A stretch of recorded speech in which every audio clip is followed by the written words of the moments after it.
Hello everyone. We are starting the countdown to Christmas and I decided I'm going to paint a few little cards that are tiny gift tags, anything relating to Christmas just to give a little bit of a Christmas vibe. I took out my paint box and I'm looking for all of my dark green tubes of paint. And I do have a few pans as well that I will take out that I used last year. So I do have all of my greens and I'm going to keep them all together and show you the types of greens that we are looking for. So as you can see, that little section there with all the tubes I have. Then I'm going to use a rigger brush. It's a brush with very, very long hairs. And I'm going to use that for today.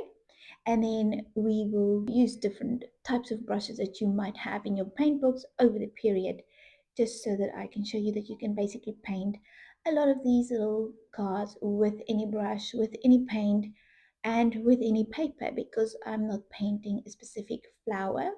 I do still want a very good quality paper, but I don't mind if it's not Arch or Fabriano or any other very expensive brand. This is just normal paper that I bought from the art store that is still very good. But it's a lot more reasonable because we are going to create little gift tags and cards.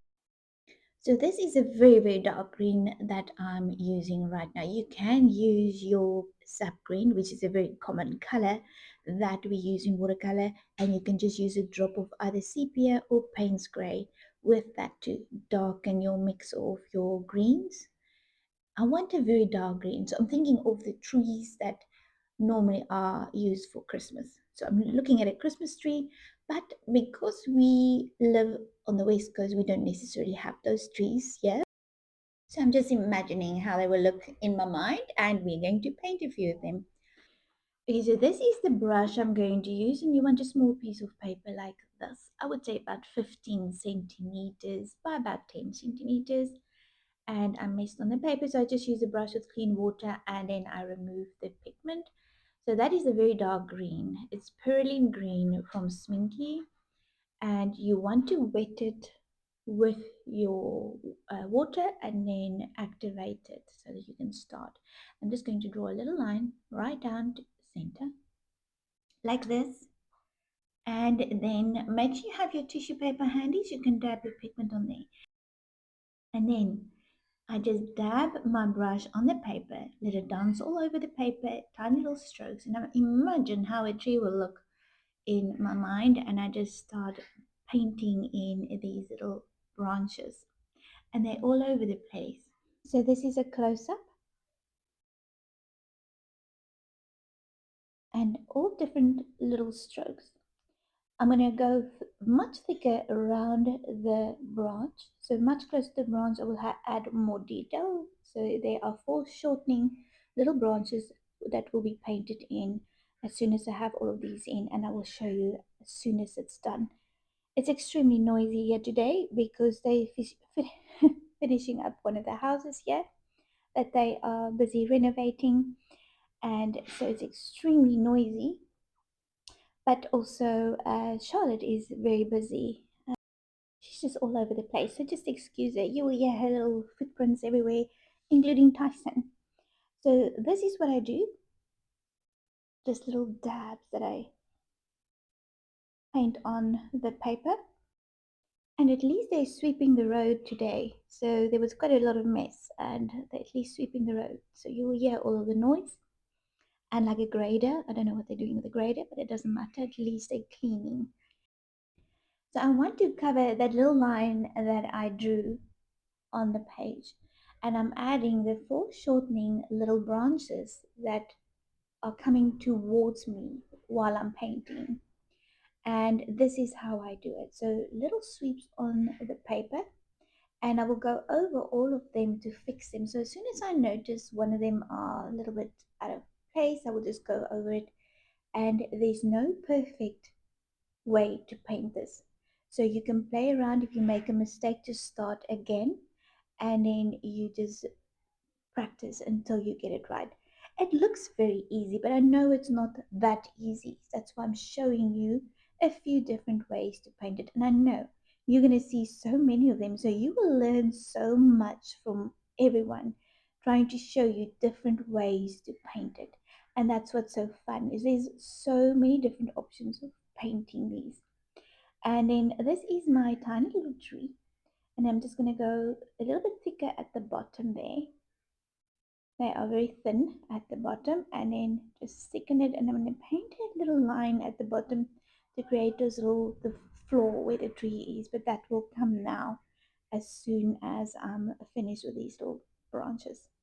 I go a bit wider, so they're a bit wider at the bottom and then much narrower at the top.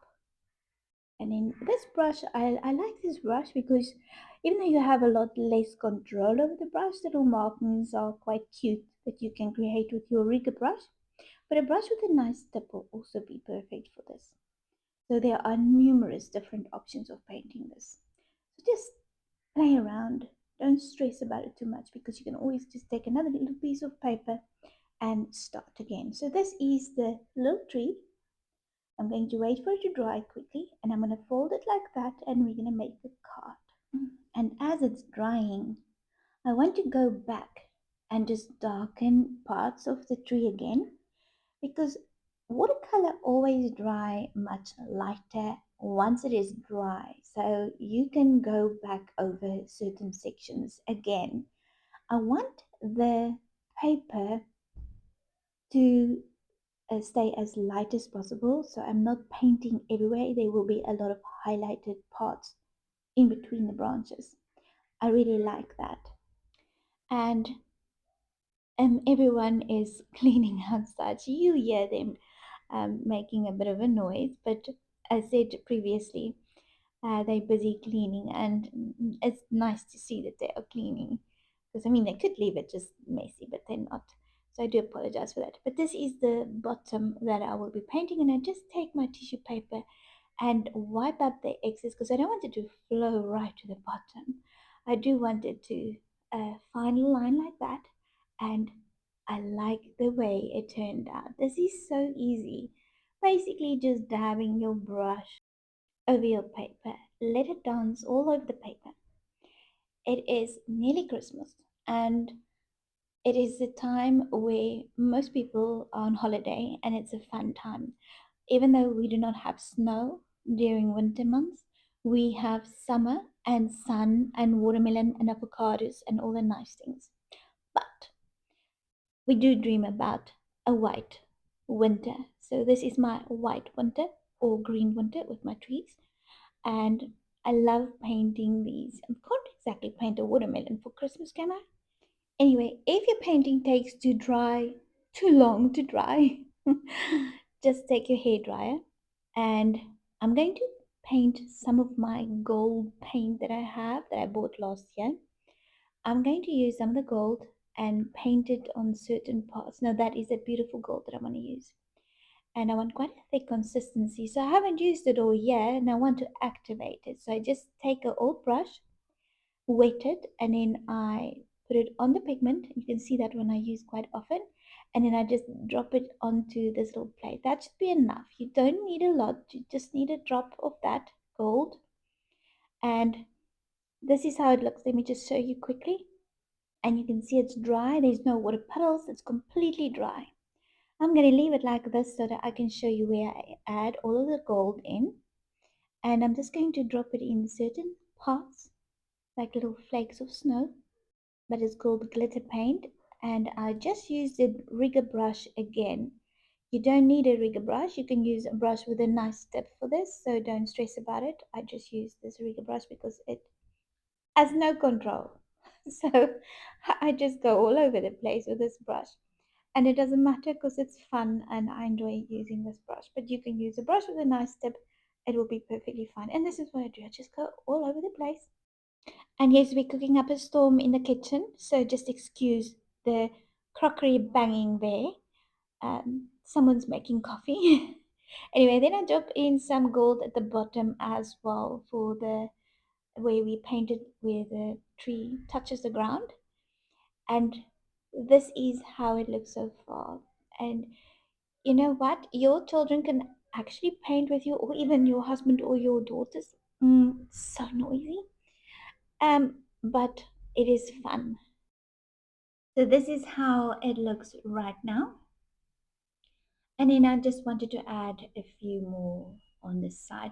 Now, if I come back later, I might have to add more of the gold in, and that's fine because even tomorrow when you come back, you'll see maybe I need to drop in some more painting. But now I'm going to go over the green again, and I don't mind it mixing with the gold because I want a much darker, thicker consistency right now.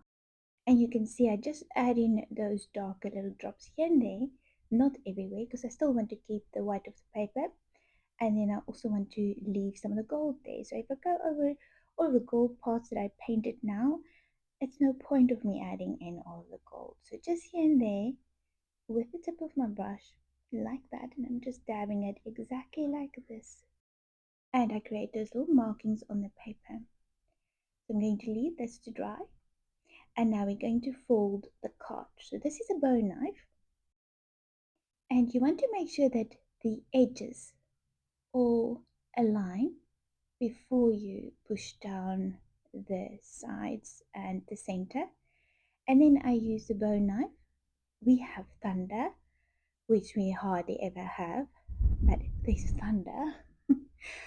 And then you just smooth it over the paper like this to flatten those sides. And this is my little card, Christmas card, the first of many. I'm going to write a little note at the bottom. And for this, I'm going to use a archival ink pen. This is a waterproof pen that you can buy at any art or stationery store or craft store. It has a fine tip, and then I just write Merry Christmas on the card like this. And then I go over it a little bit darker because it's quite a fine tip and the paper is quite rough and I want it to be quite dark. And I'm going to just go over it again with my pen, and then I make little dots. I will show you now. That's how I do it. And it turns out very cute.